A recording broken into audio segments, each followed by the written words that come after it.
Hey, how's everybody doing? It is Thursday once again on the MrWarrenHayes Show channel. Not just on the MrWarrenHayes Show channel. It's Thursday pretty much everywhere right now, which means that it is time on the MrWarrenHayes Show channel to have another AEW Dynamite review. Before we get into it, if you feel like leaving a like on this video, subscribing to the channel, if you're watching this, of course, on YouTube, that would be fantastic. Helps the channel grow and whatnot. And if you're listening to this on your favorite podcast application, well, 5-star ratings on reviews, I should say, on Apple Podcasts, 5-star ratings on Spotify. All those things are fantastic. Help the channel out tremendously and just gets the good word out there. At the MrWarrenHayes Show is the place to be. It is absolutely the best D-list podcast out there with the A+ audience. Confirmed by Mark Madden on top of that. So,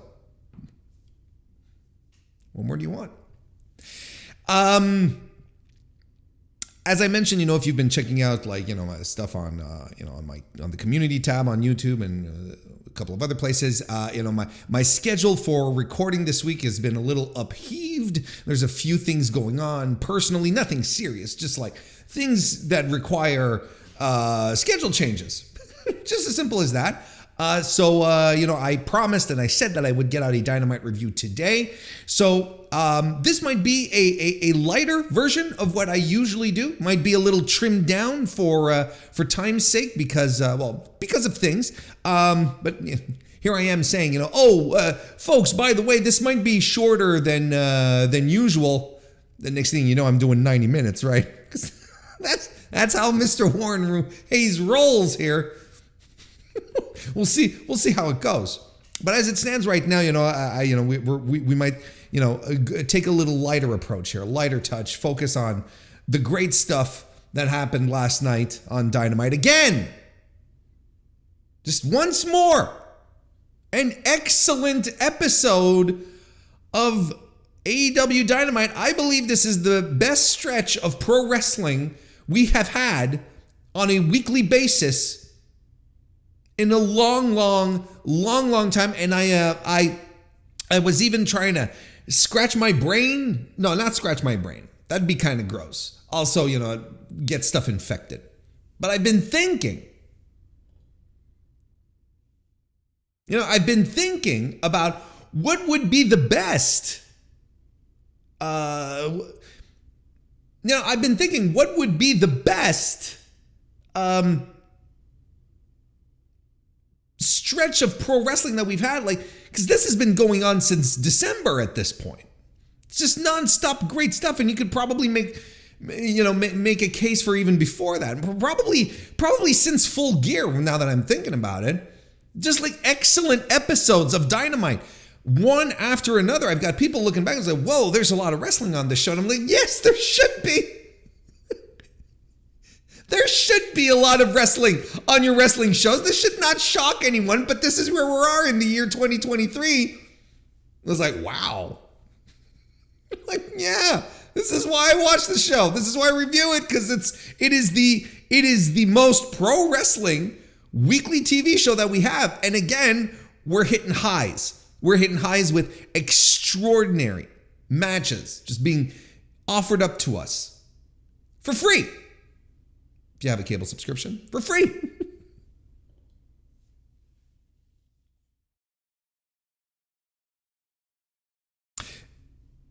I mean, it's getting redundant at this point. What do you want me to do? When is the day going to sit here and I'm going to say, it's eventually going to happen. There is going to be, where I'm going to sit down here at some point and say, you know what? Dynamite last night stunk. But again, this isn't it. All I can do is be straightforward and honest with y'all. It was another excellent pro wrestling show. Let's get right to it. Taking place in El Paso, Texas, at the El Paso County Coliseum. Started off right off the bat with the AEW World Title Eliminator match. MJF defeated Konosuke Takeshita, squashing those World Championship dreams for now. I think it's all right. I think it's fine. In the idea that where Takeshita might have some work to do, MJF might not be the guy to drop the title to him. Let's just get that out of the way. It's settled. And as I've mentioned in the past, right? AEW has lanes. So right now, we have established fairly clearly that Takeshita is not in MJF's lane, and that's quite all right. That's quite all right. What is the opposite that we should be doing here? Pushing Takeshita all the way to the top, have him have the title, and then create resentments? Maybe the opposite isn't, maybe the opposite isn't exactly the best course. But as it stands here, I think the outcome makes sense, and the match was fantastic. What are you doing? Like another fantastic outing by your world champion, messing it up with one of wrestling's hottest new rising stars. We're not going to call him a kid. We're not going to call him a rookie. Let's call him a rising star, at least in North America, which is fine. Jumping knee strike by Takeshita to start this off. MJF starts working the left arm, of course. We know why. This salt of the earth, the Fujiwara armbar. Hammerlock DDT by MJF, like he's really working it. Exploder into the corner by Konosuke. Big kick to MJF's gut as he's jumping. Konosuke lands a brain buster and a frog splash after doing the Eddie Guerrero shuffle at the top of the top turnbuckle, to a huge reaction from the crowd. And why wouldn't you? Everyone does Eddie tributes, right? Everyone does. And to a degree, I've seen discussions with people who are like, man, I'm so sick of people, pointing to the sky and doing Eddie tributes all the time. They are, everyone does that. They are a little old hat. But when you're in El Paso, Texas, I think it's fair. It should be done. And you know what? It wasn't overdone. And Takeshita was the guy who did the Eddie tribute here. No one else sort of, did the Three Amigos. No one else did, were doing frog splashes pointing at the sky. It was Takeshita who got that nod. He was like, yeah, you could do it. Why do you think that is? Why do you think Konosuke Takeshita was the guy who got to do the Eddie Guerrero tribute spot? Because Tony Khan wants him to be a big baby face. That's why. There's your proof right there.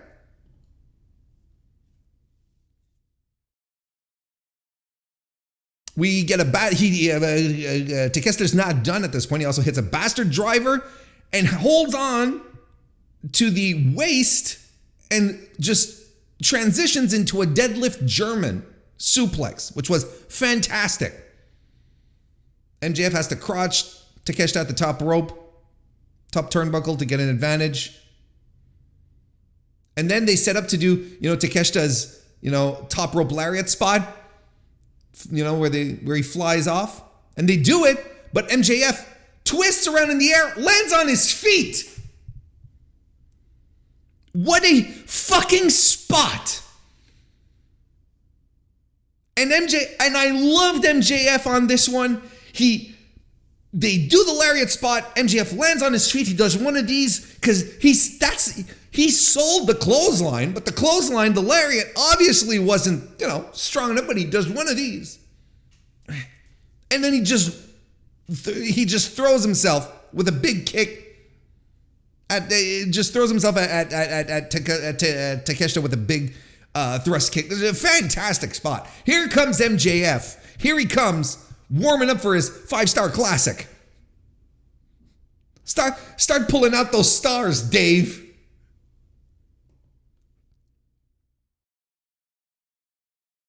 There's some lariats that follow, and then we get the first attempt, the first locking in, I should say, of the Salt of the Earth, the Fujiwara armbar by MJF.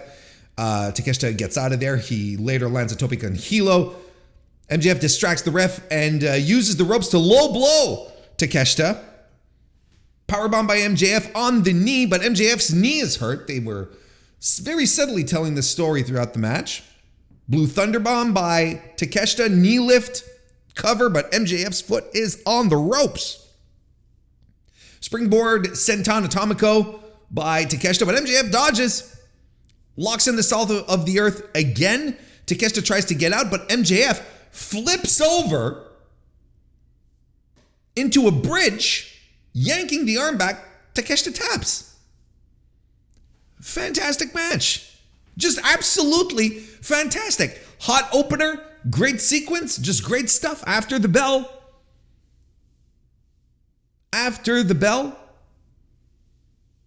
MJF attacks Takeshita with the Dynamite Diamond Ring, busts him open, he's bleeding all over the place. Danielson comes in for the save. I gotta tell you, this stuff rules. It was fantastic. It was really good. How about that? Rules, fantastic, really good. That's the kind of analysis. That's the kind of high level analysis. How'd you come to this is, I guess, what you expect from the best D-list podcast out there.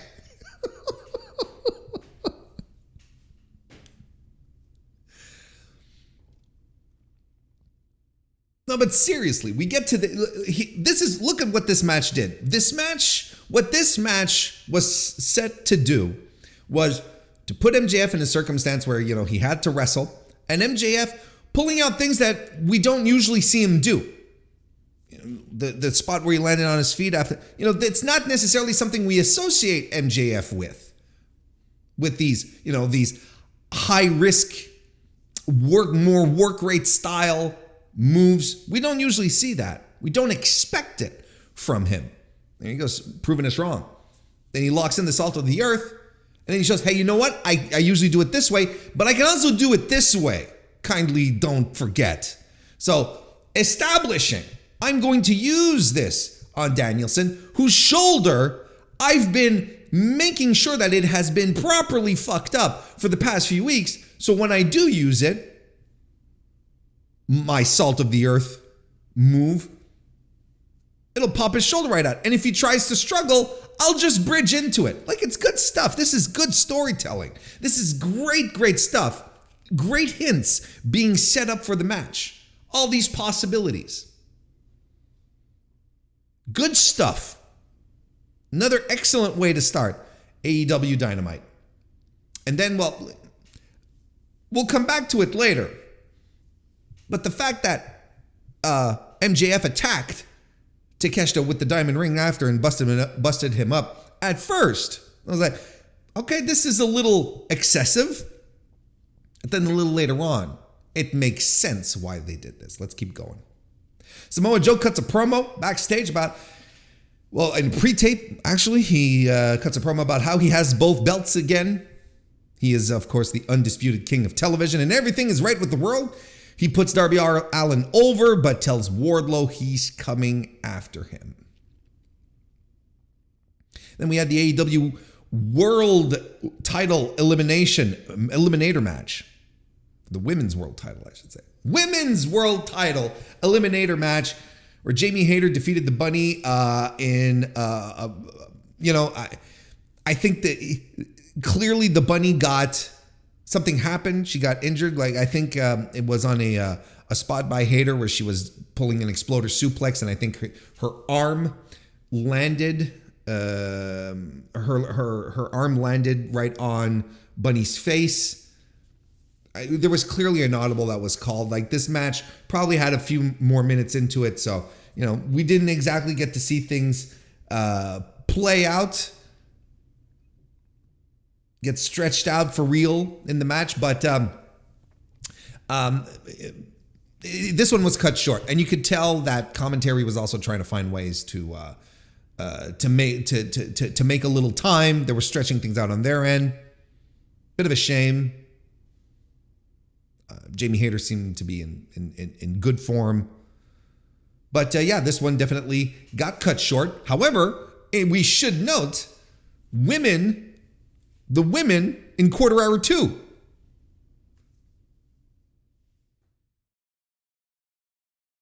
Interesting. I mean, look, here's the thing. If you have a wrestler like Jamie Hayter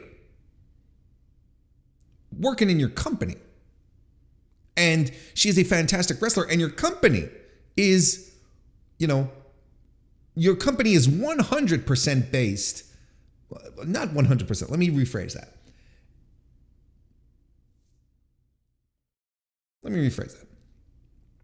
If Jamie Hayter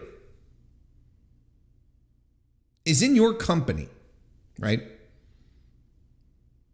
And your company needs reputation, your fans are attracted to wrestlers who have great in-ring skills, who put on great matches. And right now, Jamie Hayter is unquestionably the best wrestler in the women's division right now. Why wouldn't you put her in positions, situations on your show where she might get a little more attention, or, if we're lucky, even keep some viewers, right? This is how you make her feel important. If you always, stuff the women into the same quarter hour all the time, a quarter hour that, doesn't have any real returns, well, you're never going to get people over. And sometimes I'm wondering, I wonder, it's like the women main event. Well, when are the women going to open Dynamite? When are the women going to open Dynamite? Dynamite is a big, Dynamite on a weekly basis always has electric matches that always do great because, the first quarter hour of any wrestling show, or any show mostly, but if we're talking about wrestling here, that's what we're talking about, right? First quarter hour is always where, it's one of the highest quarter hours of the entire show, because that's where you're keeping people over from, the previous show. This has been demonstrated. And Dynamite has a tendency to start up with these really exciting electric matches where, it's like, let's put our best foot forward here to try and keep these people on here. Where is this level of trust towards the women? Main eventing is one thing, which is fine, and main events, at the end of at the final quarter hour of a 2-hour wrestling show on a Wednesday night, it's not usually the biggest quarter hours of the evening. I understand the main event prestige, but having them open a show, you have Jamie Hayter to open up a show, a banger, give her a, did I just say banger? I'm sorry.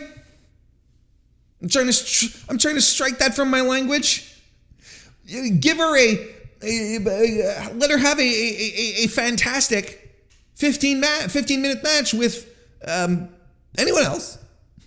Hello, you got a lot to choose from, and let them tear it up. We could run Hikaru Shida again if we wanted, I don't know. There's a lot you can do. Be interesting to see the women open. More interesting than the main event. I think it's a different show of confidence. Anyway, let's keep moving. Saraya's backstage congratulating Jamie Hayter on her win, but then brings in Leva Bates,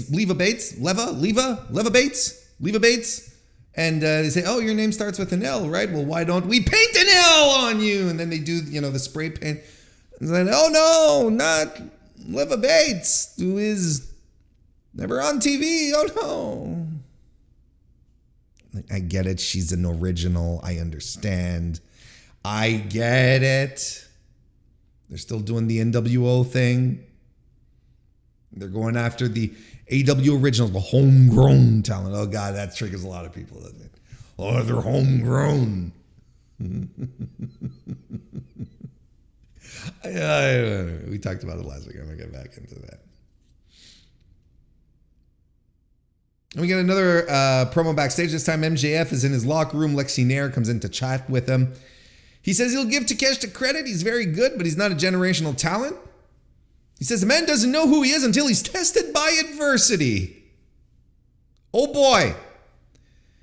He talks about getting speeding tickets in his blue Camaro in high school and being 1 point away from losing his license. Then he went to prom and he says there was this one perfect girl with brown curly hair that wanted to come for a ride with him in his Camaro. Let's call her Liv, he says. It's from Long Island, just no biggie. Let's just call her Liv. So he takes her for a spin, and she got to distracting him as he performs a hand gesture to suggest that she herself was performing oral sex on him. And he accidentally presses on the gas instead of the brakes as he's, as they're hydroplaning, I think he said, and he hits a telephone pole head on at 90 miles an hour. Says he woke up tasting pennies, hands covered in blood, and Sweet Liv's head cracked his windshield, but thankfully she was still breathing. He heard the cops coming in the distance, and what did he do? He panicked and did what he had to do. He switched seats with her to make it look like she was driving, and that's the kind of man he is, a scumbag.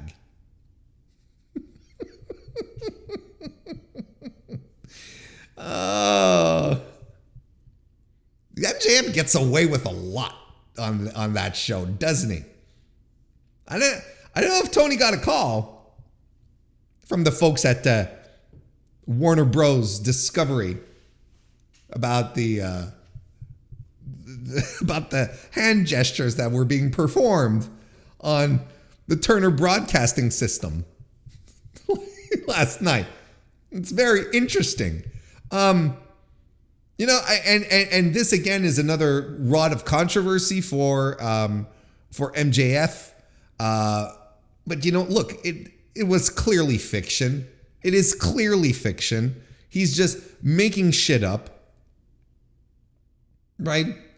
He's just, proving that he is indeed a scumbag. You're not supposed to like him. We've got heels being like real deal heels, not like, they're so cool. Like, this guy doesn't want you to cheer for him. He doesn't want you to like him. And he's recounting these tales. He's telling stories. And we hold, and then we hold pro wrestlers and their fiction talking to these really high standards where it's like everything has to be real, but it's still pro wrestling. It's still, everything in pro wrestling is fabricated.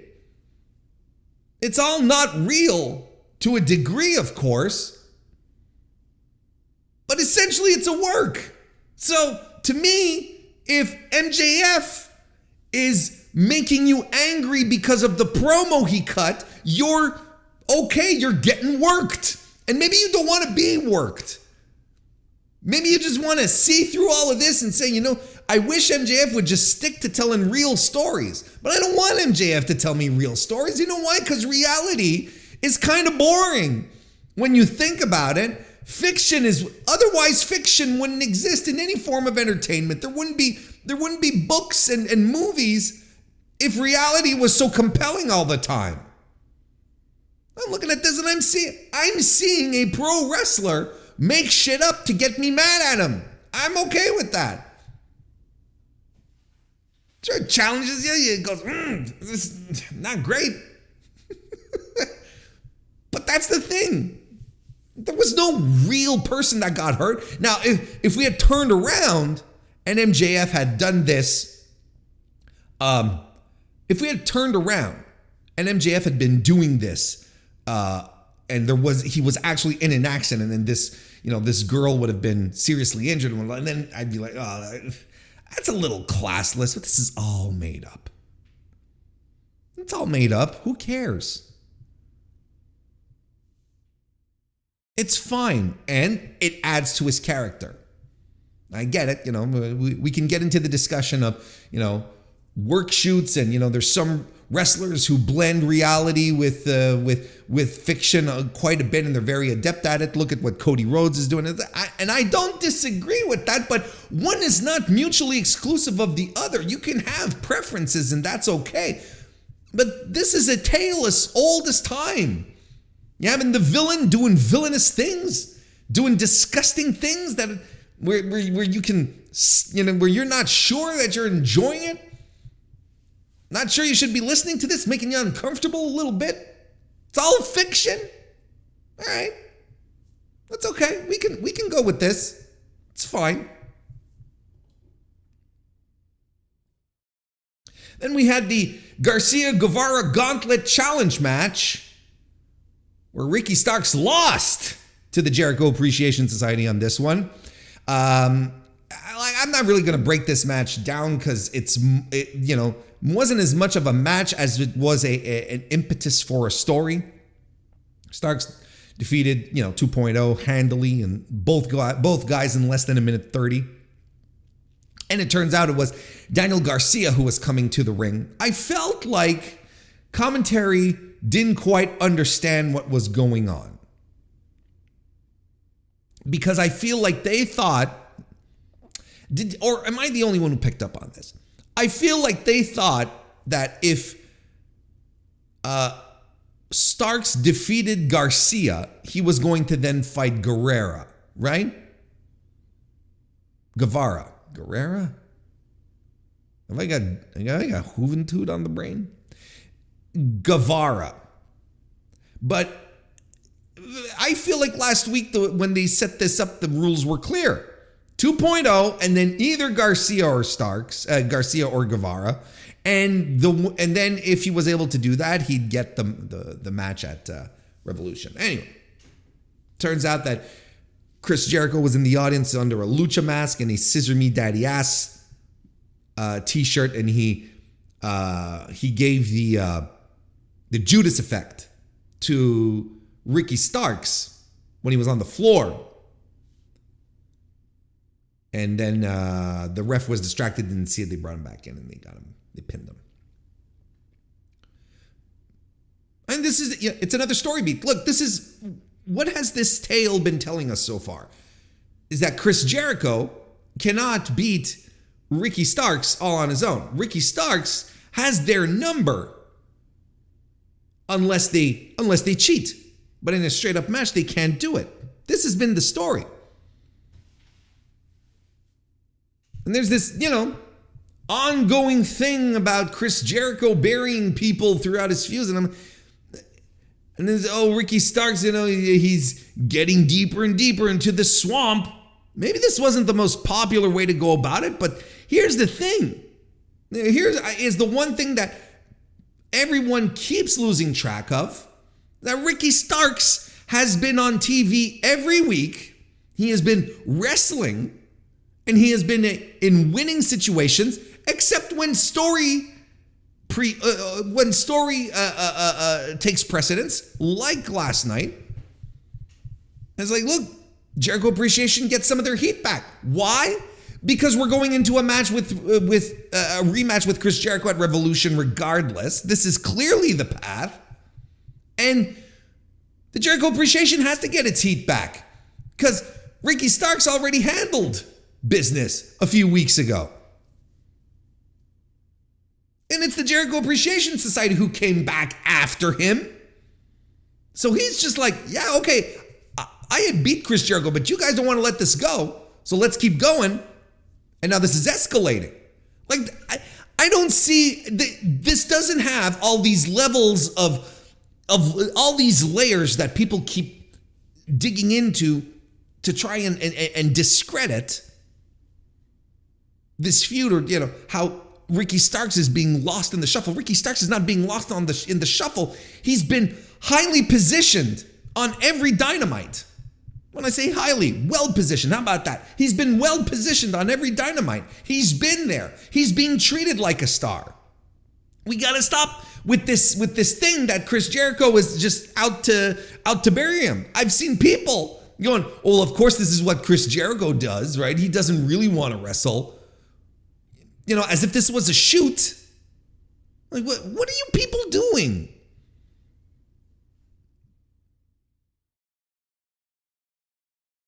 At least realize that you're being worked. People are thinking this is a shoot. Jericho does not want to wrestle Ricky Starks, that Ricky Starks is under him. I mean, listen to his promos. Chris Jericho has been doing classic heel promos on Ricky Starks, always putting him over, never burying him, never saying, he's calling him a flash in the pan, but he says, Ricky Starks, I'll give you credit, you're a good wrestler or whatever, but you're a flash in the pan, which is different. He did not say, you're a rookie, you're green. I don't want to touch you. You're beneath me. I don't know how anyone is not seeing this path as fantastic for Ricky Starks. Because here's the other thing.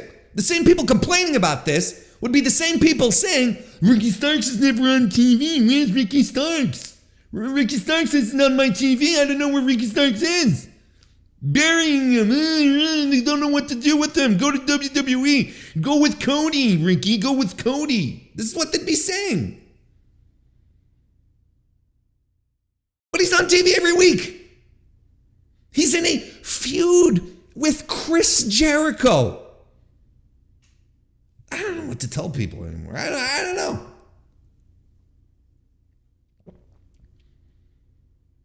Let's move on. Let's talk about Bryan Danielson and Roosh putting on a goddamn match of the year.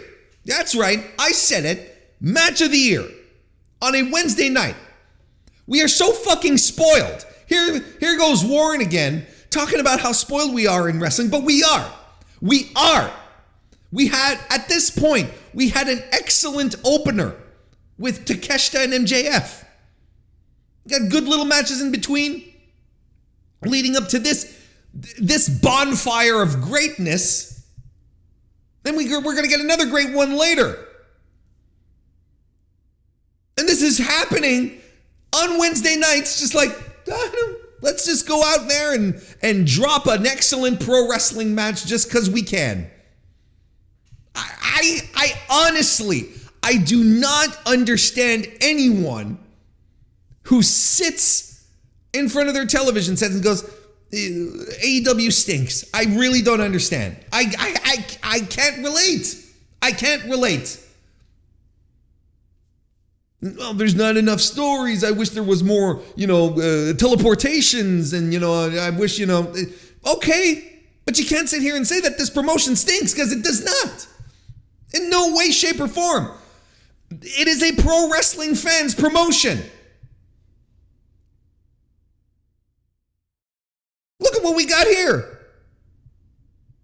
And absolutely a 5-star affair, a match of the year affair on a Wednesday night. It's just boggles the mind.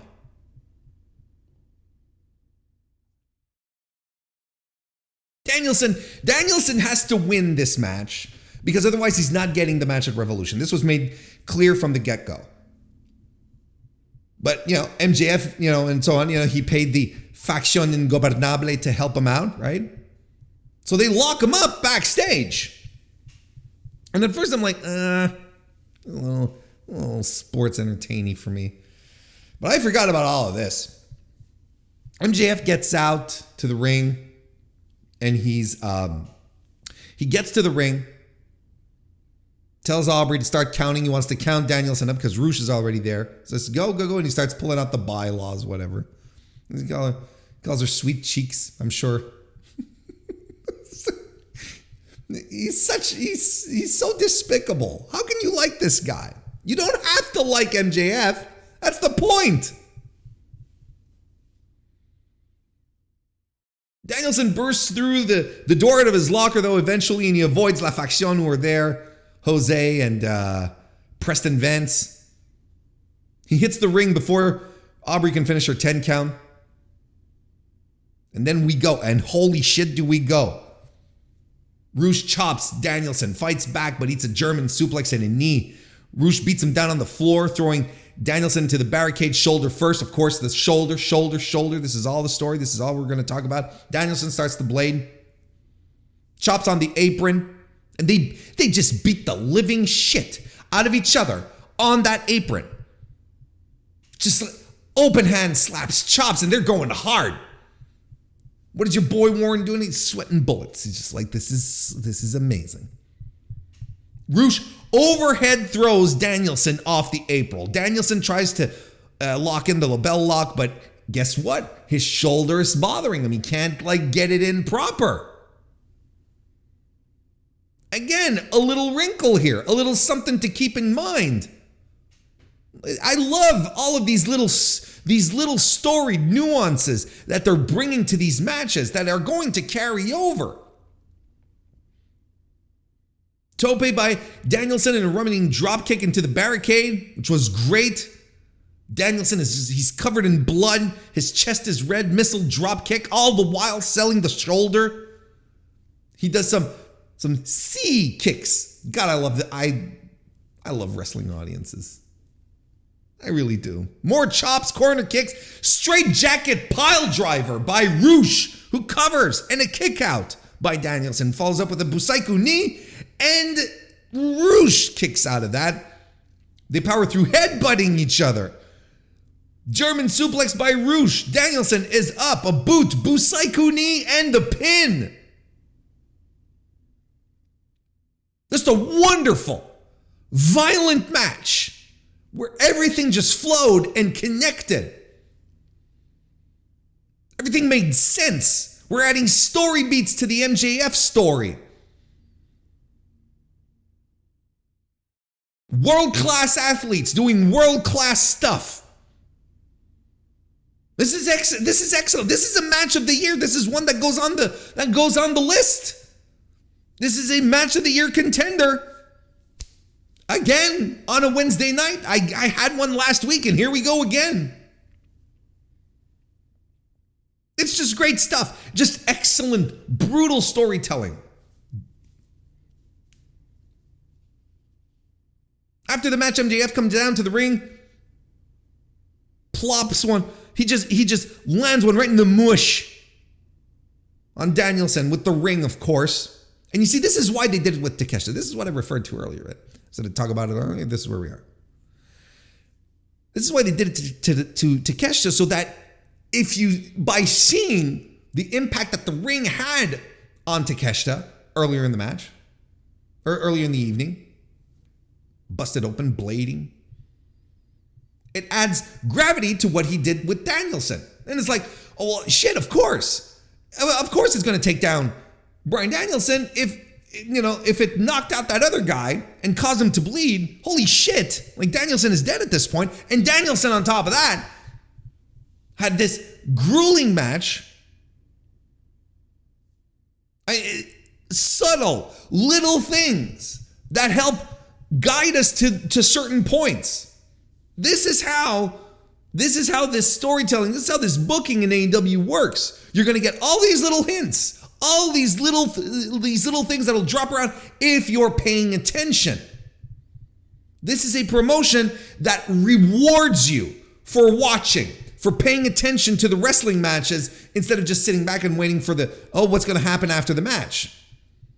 If you pay attention to what's going on, there will be little things. You'll be served little spoonfuls, one at a time. And then at some point, you're going to realize what all these tastes are. Everything is just going to come together and you're like, I get it. This is great. Rewards you for watching, for paying attention. And I know that, hey, I know it's a new concept for a lot of wrestling fans. That's a new way of thinking. Wow, I should actually watch the matches and pay attention. Yeah, you should.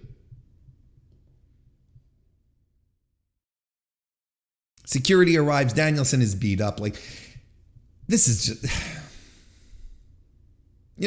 so Danielson has the match at Revolution. This is set, right? And then here's the wild thing. Here's something even wilder. I'm gonna get people who are gonna tell me. They're gonna outright tell me, Warren. They're gonna be like, it's like, all this stuff, to lead to. Let me rephrase this. I'm gonna get people who are gonna say, Warren, what's the, this was such a long build for nothing. We knew we were gonna get the match. Why did they do this? And then it's like, are these the same people who say, oh, well, you need months to build a pay-per-view, right? You need to set your main event. This is a good build to a main event for a pay-per-view. I don't know what to tell you. I do not know what to tell you.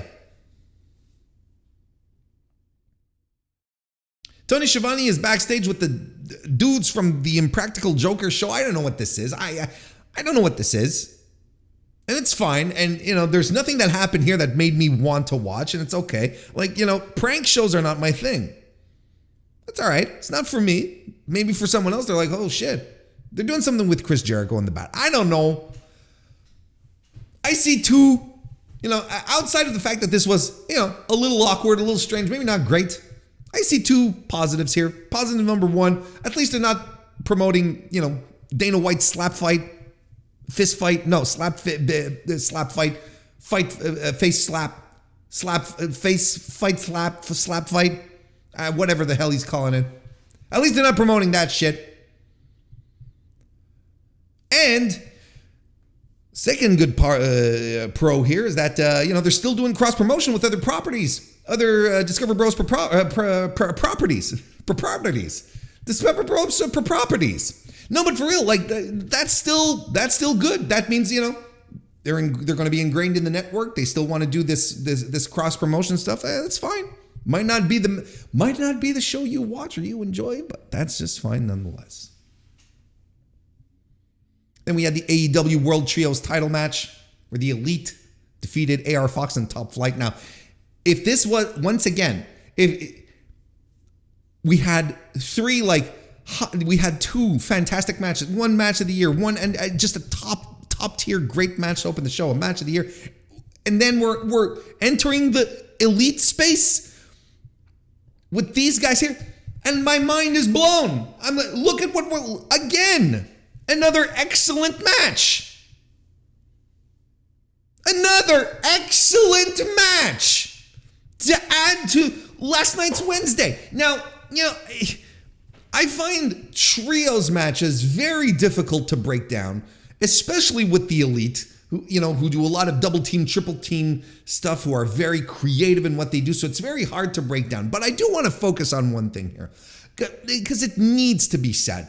It needs to be emphasized. I'm sure I'm not the only podcaster who's going to talk about this, but AR Fox had this incredible sequence. Just smooth as silk, buttery, tasty, smooth sequence against the Elite, where he's fighting off the Elite all by himself. He rolls through a 450 splash. He does a 450 splash, lands on his feet, rolls through it into another 450 right on the mat, hits a cutter, does a skin the cat into a drop kick, which I blew my mind, lands two more cutters, does a trio of dives, a senton atomico, and a slingshot Spanish fly in this beautiful sequence. Again, everyone in their spot, everyone doing an effortless, smooth, everything just landing when it's supposed to, everything taking off when it's supposed to. No waiting around for shit. Bunch of pros.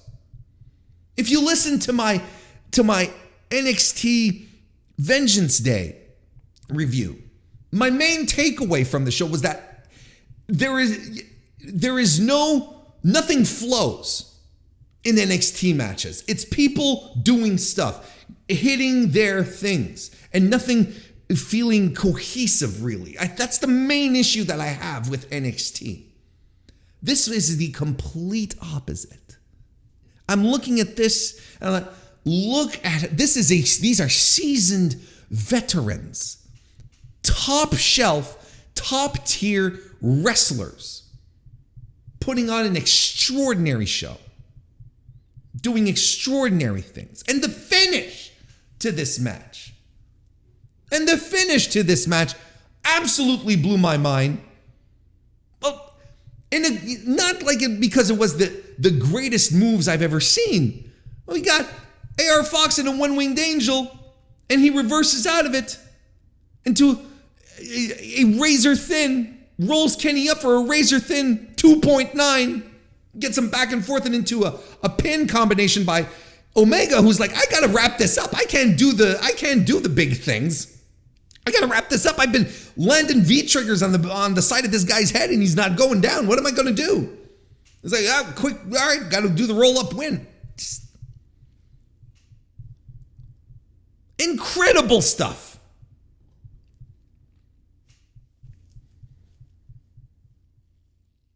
You got Stokely Hathaway backstage. He's interviewed saying that, the firm's not falling apart, but he blames Hook for all their problems. Hook walks up behind him as he's talking shit. When Stokely sees him, then he gets all smiles, right? He said, hey, we should go to Harlem together and get some mac and cheese at Sylvie's. and Hook hooks his arm, tells him to watch his words, walks away. What does Stokely know? Medic! Good stuff. Hook versus the Firm is a very good feud. I think it makes a lot of sense. I'm okay with it. And then the show ends with the AEW World Tag Team title match where the Gun Club defeated the Acclaimed.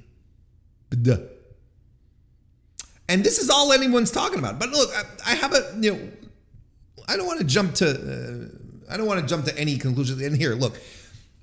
This is my main criticism of this whole thing. This is the main criticism that I have regarding this match here. Why was this the main event?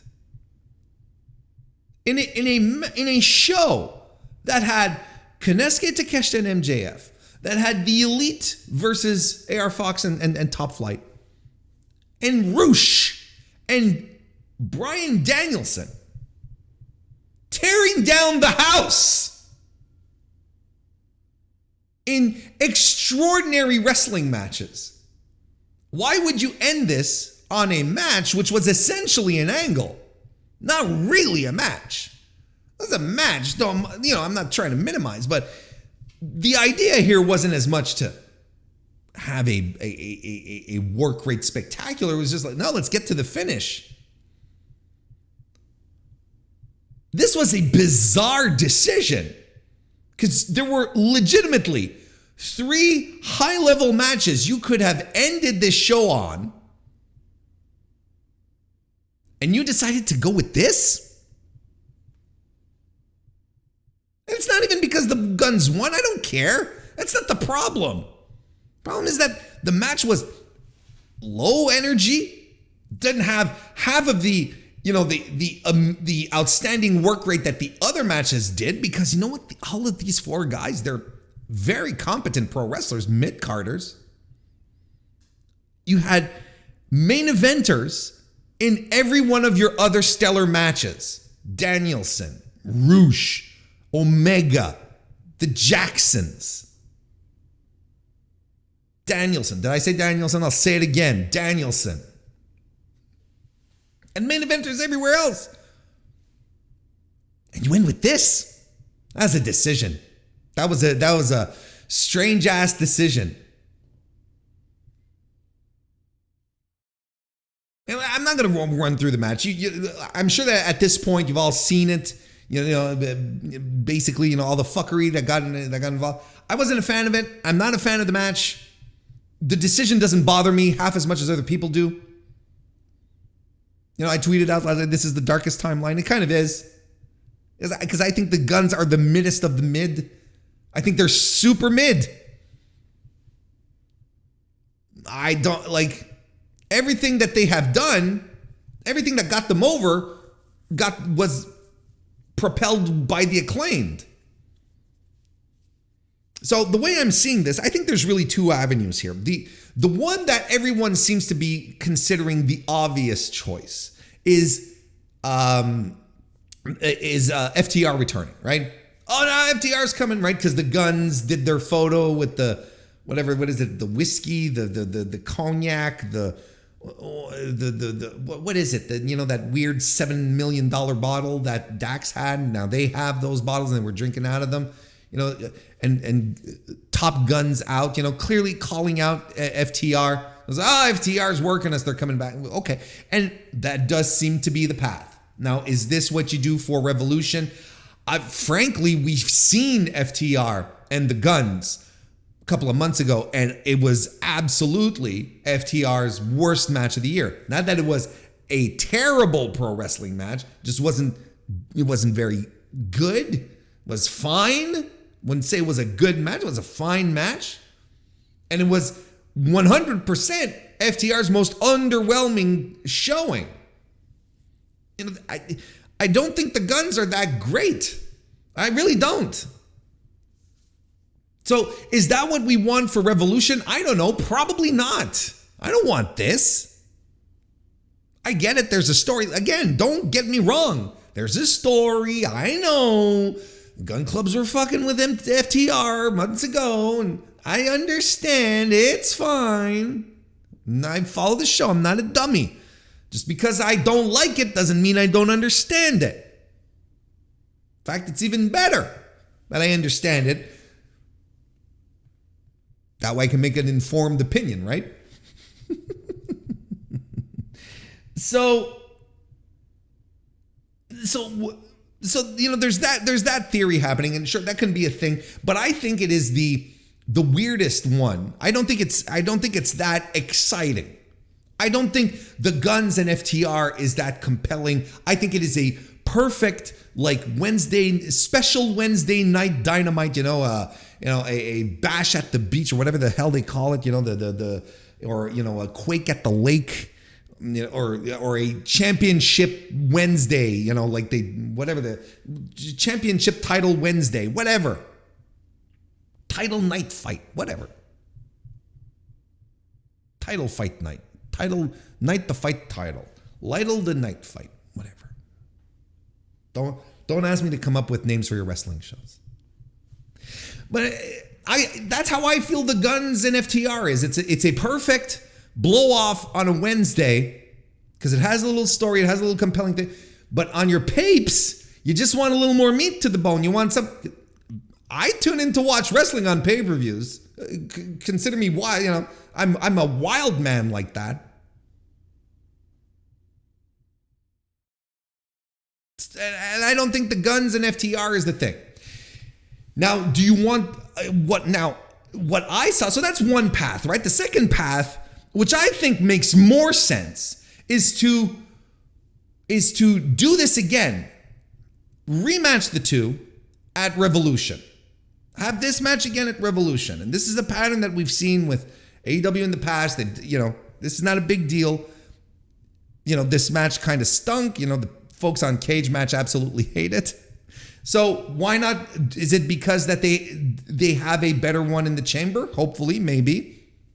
And I think this actually helps the Acclaimed. Because the act you want to protect here is the Acclaimed.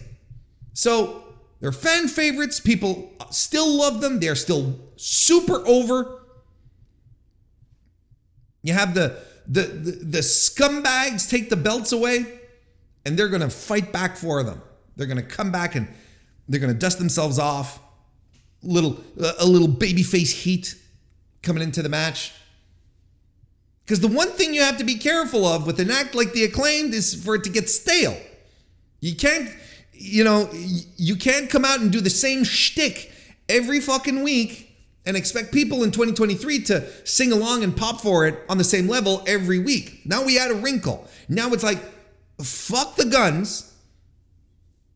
We hate the Guns. What the hell happened? Now the Elite win them back.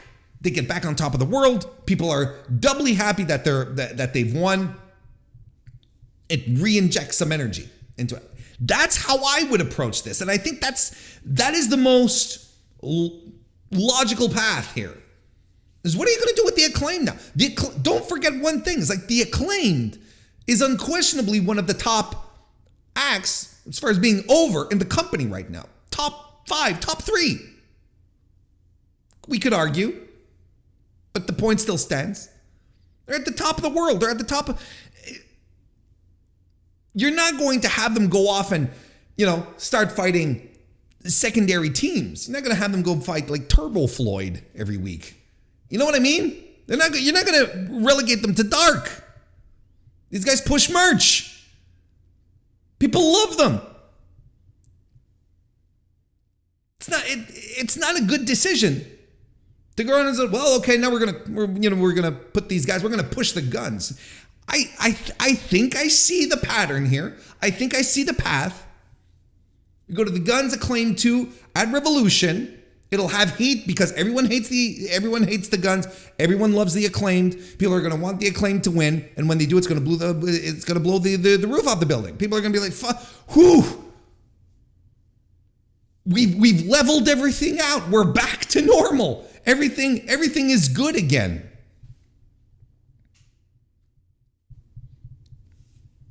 I think everyone getting really fucking mad are just getting worked, and it's glorious.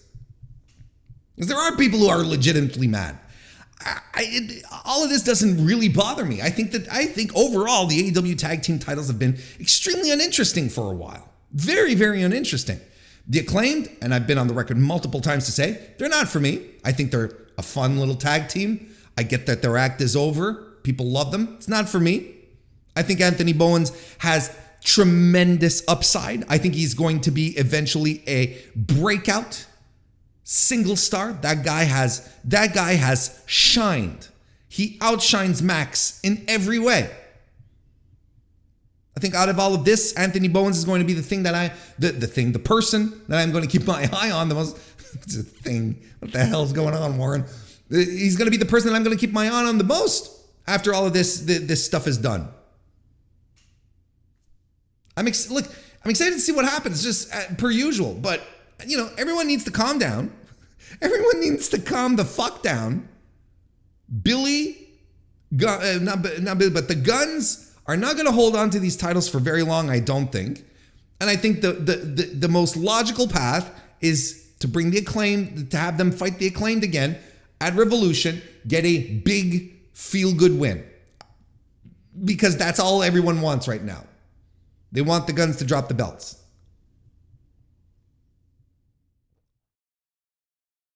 People are so mad as they're going, Colton Gunn has only had 3 singles matches in his entire career. Well, thank goodness he didn't win a singles championship, didn't he? He's a tag team guy. What do you want from me? Anyway, we're going to wrap it up. See, I told you, it'll probably be a little shorter this week. There's no point in me promising that kind of stuff. There's no point. There's absolutely no point. Thank you, everyone, for joining me today for another AEW Dynamite review. Again, leave, please, for Pete's sake, for the love of all that's holy, leave. I might be exaggerating a little, but do leave a like on the video, a subscription also to the Mr. Warren Hayes Show channel on youtube.com/Mr. Warren Hayes would also be great. 5-star reviews on Apple Podcasts, 5-star ratings on Spotify. I will be back next Tuesday. Have a great rest of your week, and I'll see you next time.